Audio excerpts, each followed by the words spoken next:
Hi, it's November 15th, and I am interviewing Jorge Romero, and I am Caroline Schumacher. So, first of all, what made you decide to volunteer for this interview? Well, it was about, I'd say about sophomore to junior year in high school. And I really didn't have any plans, didn't know what I wanted to do. And there was a job fair at my high school, and the Army was there. So I looked at a couple jobs, saw what I could be interested in. I wanted to be a linguist. So I looked on there, did a couple of language drills with the guys there, and just messing around, and then I decided, hey, maybe I'll give it a shot. So I went down to the recruiting station and went through some of the linguist stuff, and there was a former ranger who was there, and he told me to watch a video that he had of the U.S. Rangers, and I figured, hey, this looks like a good thing to do. So instead of being a linguist, I signed up to be a ranger. Do you think you'd still make that decision after serving in the Army? Absolutely. Every choice I've made, I would do the exact same thing. That's good. So you served in Afghanistan, right? Yes. Has that affected the way you view American politics at all? Not really, because when you're over there, nothing else really, nothing matters. Just what you're doing at that time. Getting through the day, getting through the couple of weeks, like a countdown of going back home. But most importantly, it's about survival, getting back home, getting, through that day. So has it affected the way you look at the Iraq War now? Yeah, a lot of it. When I look at the Iraq War and some of the stuff that's going on like CNN and news programs, it definitely has changed how I view them. In recent news, some war veterans have been arrested because they were protesting in an anti-war demonstration. What's your opinion on this? Well, my opinion on that is pretty much that if you're going to protest about it and stuff, what you did there and when you went there and stuff were orders given to you, so you really have no choice on that. What you do afterwards is your own accord once you're out of the Army. Do you have an opinion on the anti-war protesters in general? Not really. They do what they want. It's an opinion, but my opinion on that is I wouldn't protest. I mean, sometimes you need war to get things accomplished. So. Do you think that the current Iraq War will get things accomplished? In a way, yes. It will get some things accomplished. It'll help Iraq develop itself into somewhat of a democracy and, help out the villagers, help out the people that got hurt during the Iraq War, the Operation Desert Storm, Operation Enduring Freedom, OEF, all of that. So in this upcoming presidential race of 2008, one of the biggest issues is withdrawing the troops. Do you pay a lot of attention to this issue when you decide which candidate you're going to vote for? Withdrawing the troops, I personally don't think it's a good idea.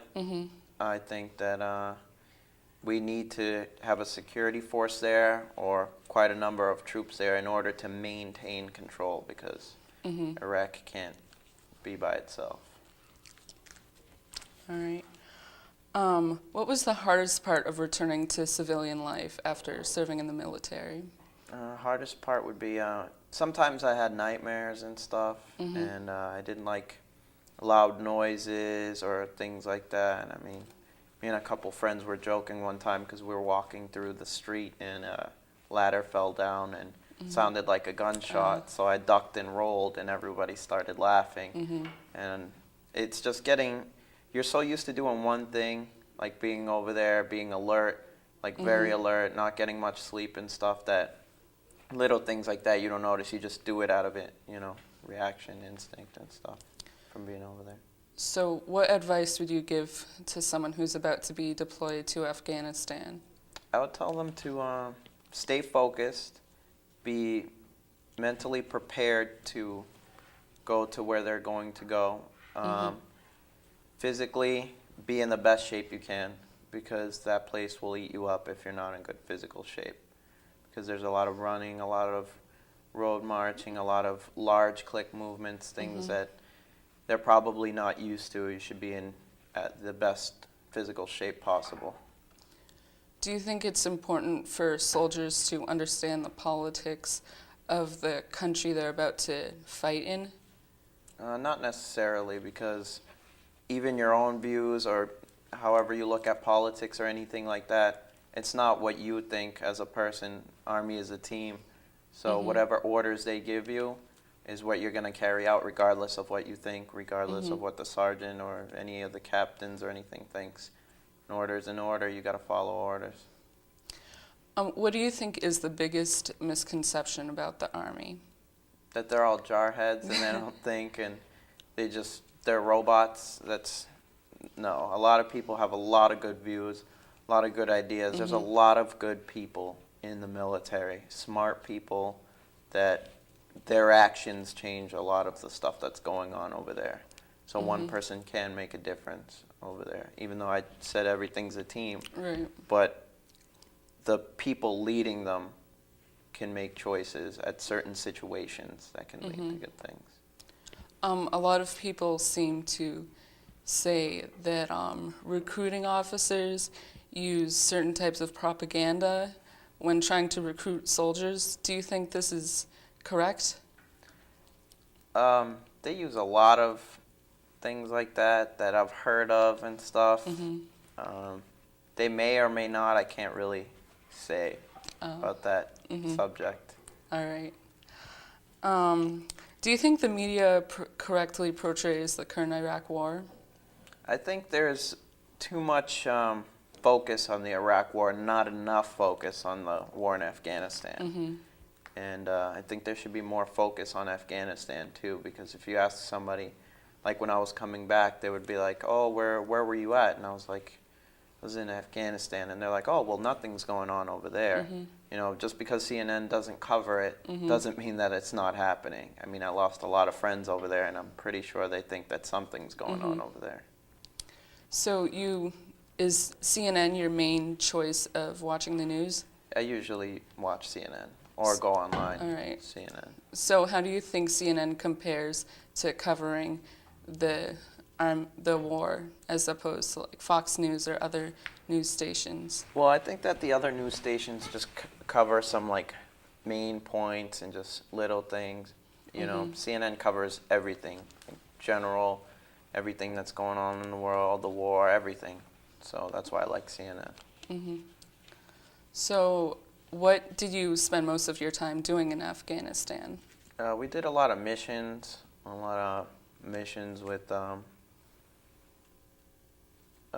voting, with the presidential election there, a lot of helping the villagers out, and rebuilding Afghanistan, a lot of that stuff. Did the civilians seem to have a positive attitude towards the U.S. military there? At first, not really, but after a while they started getting used to us and noticing that we help them, we give them money and you know, help them with their economy and try to keep everybody, you know, safe away from the Taliban. So after a while they looked at us as like, hey, these guys are making a difference, as opposed to I don't like America when we first landed over there. Do you think that the Taliban is as big a threat there as it is in Iraq or Iran? No, I think Taliban is an Afghanistan force. I mean, they started in Kandahar. They're all over Afghanistan, Kabul, Kandahar, all those places. I mean, they're a large force in Afghanistan, and now that they're branching out, they may become bigger than they actually are. So why do you think most of the media's attention is on Iraq instead of Afghanistan? I think it's because that's the subject most people talk about, is Iraq. They want to know what Iraq's doing. They want to know what's going on over there.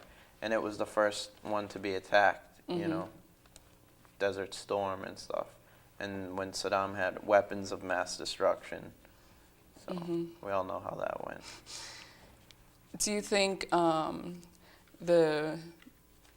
the action in Afghanistan would make for a good way for troops to fight in Iraq? Yeah, I think the things you learn in Afghanistan and Iraq they're two different places. So I mean, going to either one, going to Iraq, going to Afghanistan, you know, they would give you good lessons to use in other places, and you'll see that the culture is changed a little different in each one of the places, and it's a good experience to go to either one of them, and if you're lucky to go to two. I mean, it is dangerous, but after you get out, you learn so much more than what you thought. You know. Do you think the current oil crisis plays a big part of the current Iraq war? Personally, I think that's a big thing. I think that's why, you know, some of these orders get carried out to go protect oil fields and stuff like that. So money always plays a big role in everything. Yeah. So I think, yeah, it is oil driven. All right. So do you have any future plans regarding the military at all? As of the moment, not really. But, I mean, if I get my degree and everything, get out of college and stuff, I maybe might look at being a lieutenant or something. You know, make a change in the military. Because I think if you're going to be an officer, you should have at least served as enlisted before they put you in charge of a bunch of enlisted people. Are there a lot of officers who haven't been enlisted? Yes, there's a lot that, you know, fresh out of college, some of the actions they don't really think about it too much because they haven't been on the other side. But there's some officers that have been on both sides, and they know how the Army functions better. They make better decisions. And they're just better built. All right.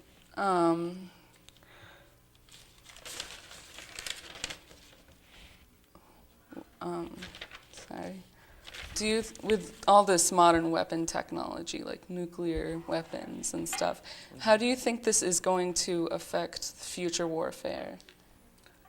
Future warfare, I mean, technology changes every day. I mean, there's ways we can now look across, from around walls without actually going around and peeking our heads out. I mean, technology, it changes all the time. It changes how wars are fought. You know, maybe someday we're not even going to be there and it'll be like robots or something, you know.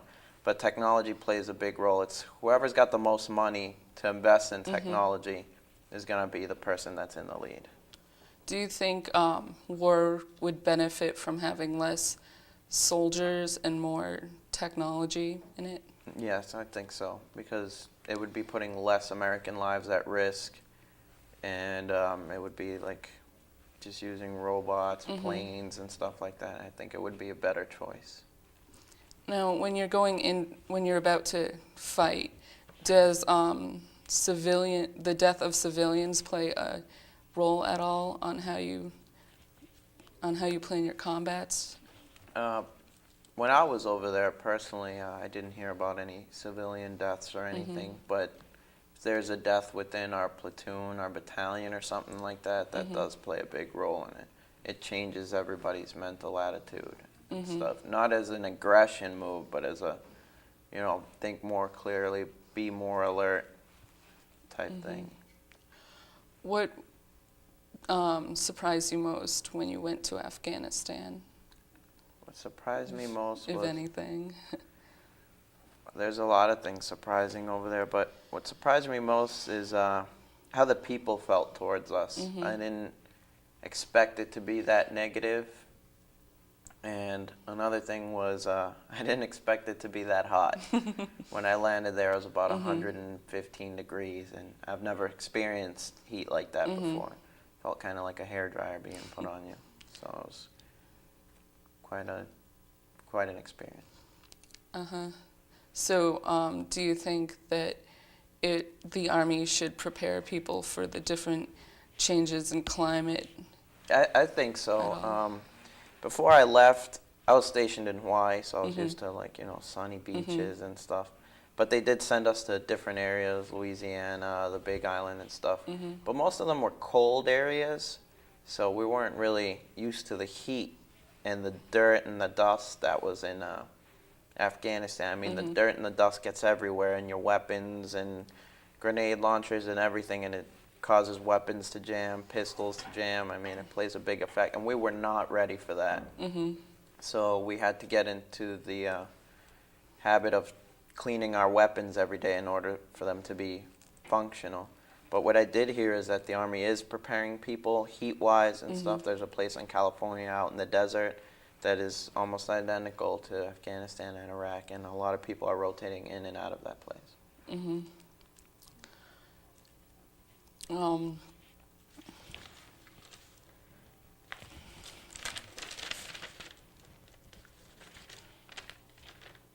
So, in general, do you think America has the correct view on the military action in the Middle East?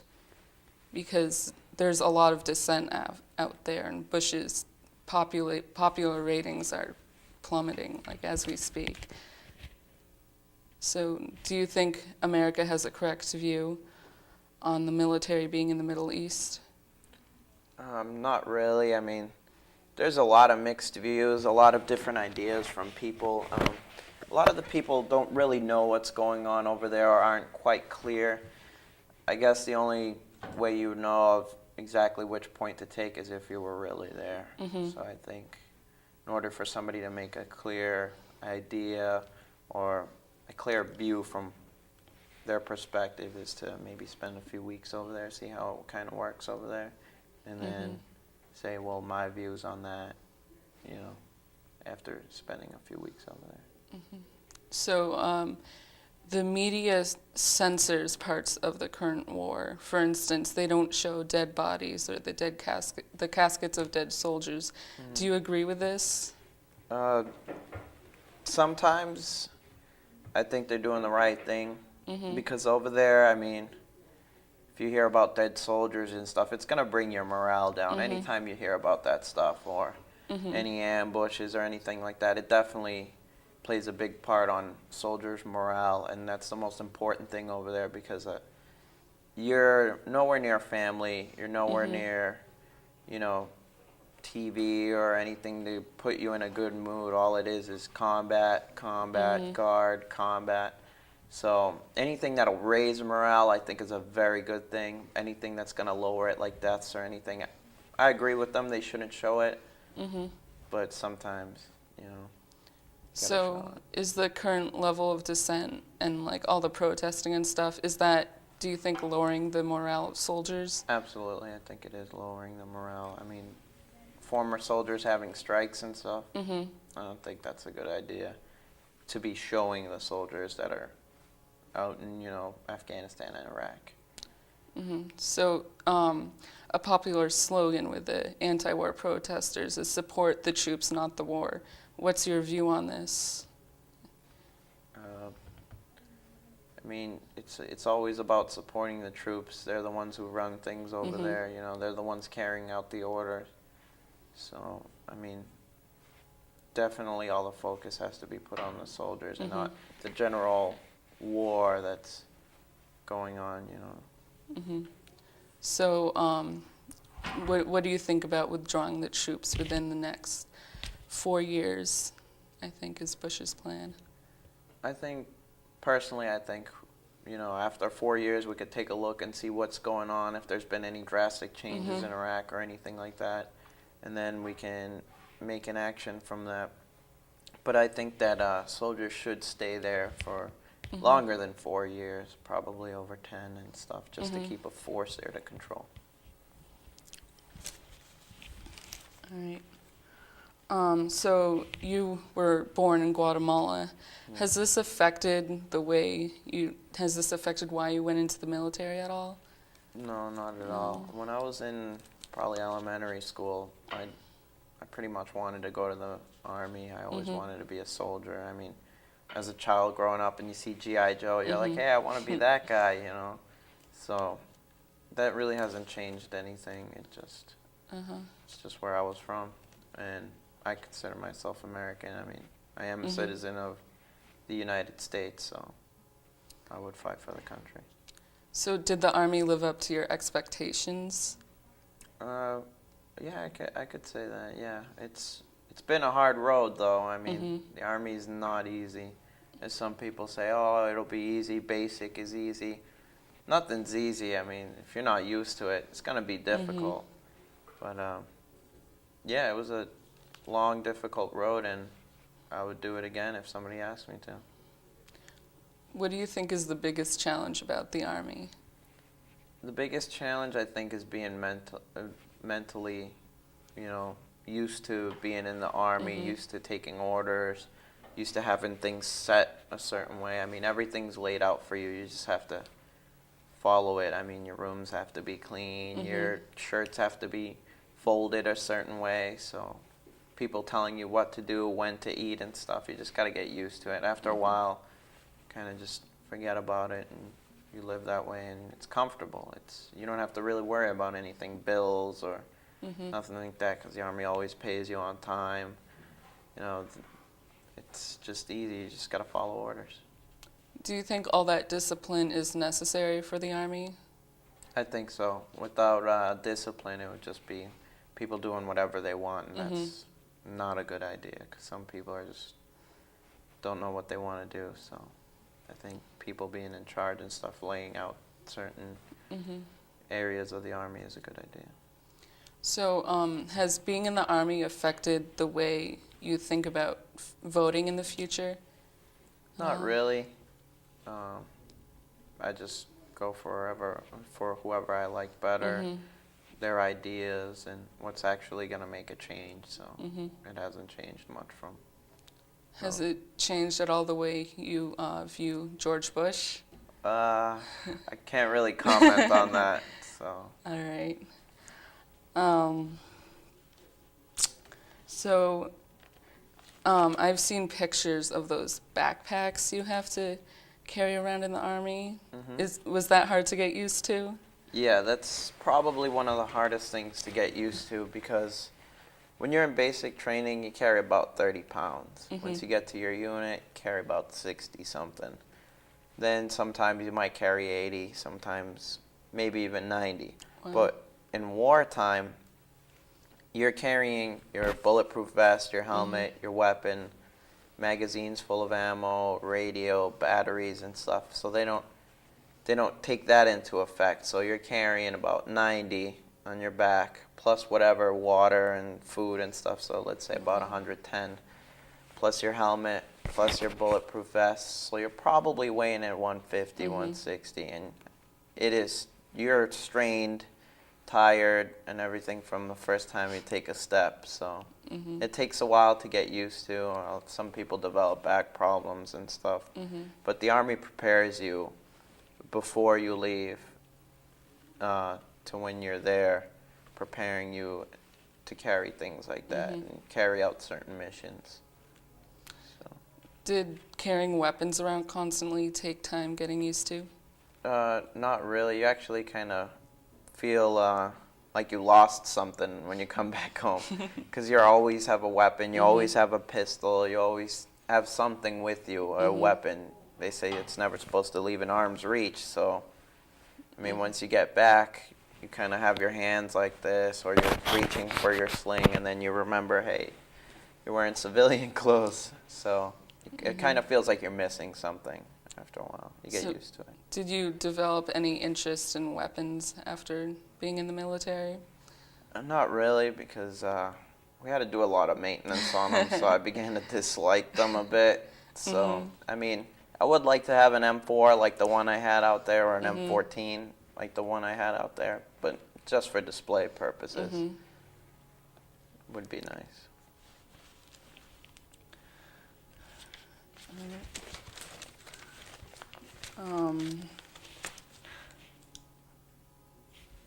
So do you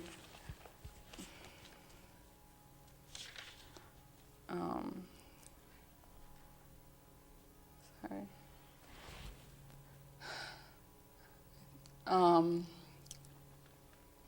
think that's it. I've asked all my questions. Is there anything else you'd like to share about your Army experiences? I think the Army is a great experience. It teaches a lot of discipline. It definitely makes you look at life after the Army a completely different way. It gives you values, It gives you morals. I mean, they teach you to do things in a certain manner that later on in life, it helps you a large amount. You know? So, do you think sending kids to boot camp is a good way to give them disciplinarian? Personally, I think everybody should go to boot camp. That's just my idea because boot camp makes you look at things a different way. Like when you're at boot camp, it's not what you want to do. You know, they teach you discipline. They teach you to be on time. That seems to be a thing that many people who haven't been in the military are almost never on time. But once you've been in the military, you know you're always on time. You always got to do what you got to do, your responsibilities and stuff. So I think everyone should go to boot camp, and it's a great experience. I liked it. I mean, it was tough, but taught me a lot of things and got me on the right road to being a good soldier. What was the hardest part of boot camp for you? Hardest part, I would say, what they call smoke sessions. They'll just wake you up at a random time at night, or just walk into the bay area where everybody is and just start making you do exercises until you can't feel your arms and legs. So, and maybe the lack of sleep. Do you think the lack of sleep ever affected the way you fought in Afghanistan at all? Oh, definitely. That had a large part of mental effect on me. When I was in Afghanistan, we were getting attacked like almost every night and mortared and stuff. So, I mean, you woke up in the morning, you did a mission, you ate maybe, then you had guard again, and then at night you'd probably sleep for 1 or 2 hours, but you'd probably get attacked. So you were up for an extra couple hours, then you had to go back and do guard, and then starts the next day. So you're pretty exhausted. I think I maybe got 4 hours of sleep each night, maybe. So that had sometimes you get so tired that you don't really want to stand up anymore, and you kind of just sit somewhere for a bit. So, I mean, lack of sleep is a big thing. Do you think the style of combat is the same in Iraq as it is in Afghanistan? Yes, I think so, absolutely. Because Talibans or whoever the terrorists are, they don't wear uniforms, so you never know who they really are.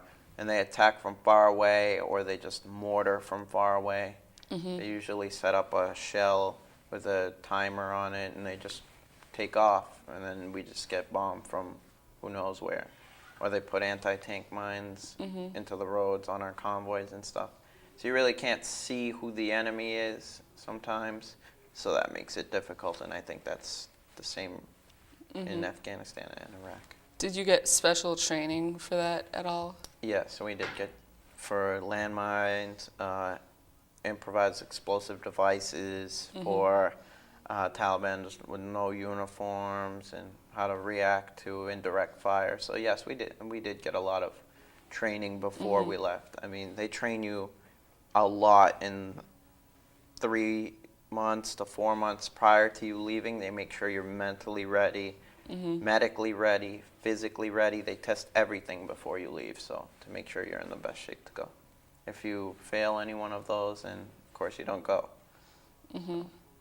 Is there any certain way you can tell where those attacks might be? We used to have this system set up where we can track where it's coming from, but sometimes they come from weird directions, so we really can't tell. And when we do get to that point that we do find out that it was shot from, there's no one there. There's just wires and stuff. So, do you think their style of fighting is going to start a new trend on how we fight in wars in general? Not necessarily, because it's very sloppy and they're not trained very well. They're just kind of villagers that were mad at something. The Taliban recruited them and said, "Hey, fight for us." They said, "Okay." So I think that's what it is. All right. So this whole thing with Saddam Hussein, do you think that it was great that we took him out of his leadership role, even though he didn't really have weapons of mass destruction or Taliban ties or anything? I think it is a good idea. I mean, he killed a lot of innocent people by Mhm. testing his chemical weapons and stuff, and who knows what else he did. I mean, Mhm. personally, I think he was a little evil, but Yeah. I mean, he was smart too. Mhm. A lot of people don't mention that. They just say, "Oh, Saddam's evil," blah blah blah. But he was a smart guy. Um, he had a lot of weird views on things, but Mhm. yeah, it was a smart thing to take him in. Mhm. And what do you think about how the media seems to have lo- given up the spotlight on Osama bin Laden? I think Osama bin Laden should have a lot more focus on it Mhm. because that guy is very smart, knows how to lead troops, Mhm. and is very smart at mind manipulation for people over there. So, Mhm. I mean, he can pretty much have anybody fight for him, is what it seems. So I think there should be a large focus on him because he's going to be the next person we should worry about. Mhm. Do you think we'll be able to catch him in the near future at all? Not at all. He is just too quick. I think he will be the one that doesn't get caught. Mhm. So, is it ever hard to fight against the Taliban knowing that you're probably not going to be able to find their leader? Yeah, right. Well, it's not really about their leader. It's about the general area you're at. Mhm. I mean, if you can find them, find their weapons cache and stuff, that's pretty much done. You got rid of a whole section right there. Mhm. So it's just finding out where and when they're going to attack and where they keep their weapons. That's the hard part.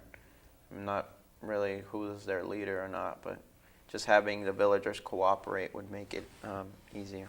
Mhm.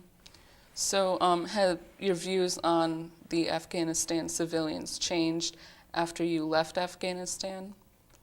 Yeah, it has. I mean, when I first got there, there was so much negative energy that they didn't like me. Mhm. I didn't like them. But as I was leaving, I noticed there was, hey, some people are good. Mhm. You know, some people actually like us here. For a while, I thought, hey, we're not helping anybody. They still hate us. Mhm. You know, but after a while, I started seeing, more and more people, the children. There's a lot of children without education, Mhm. a lot of children living in the streets and stuff. So it kind of made me flip over, hey, I got to help these people. So it's all about helping over there. Do you think they'll look to America when they try to reconstruct their country? Yeah, I think so. I think America should always help Mhm. people that are in need. I mean, other countries, I don't think they should really invade countries, but Mhm. I think they should always give a hand. I mean, the United States is the strongest country there is out there Mhm. with the most stable economy. So, I mean, I think we have more than enough to give to everybody Mhm. else. So, do you think the Middle East has a democratic future? I think so. I think it'll eventually develop. People get used to it. People, take it Mhm. in, and it'll all work itself out, hopefully. That's why we're there. That's good. Well, thank you for interviewing with us. No It problem. was really nice to learn everything. It's been my pleasure.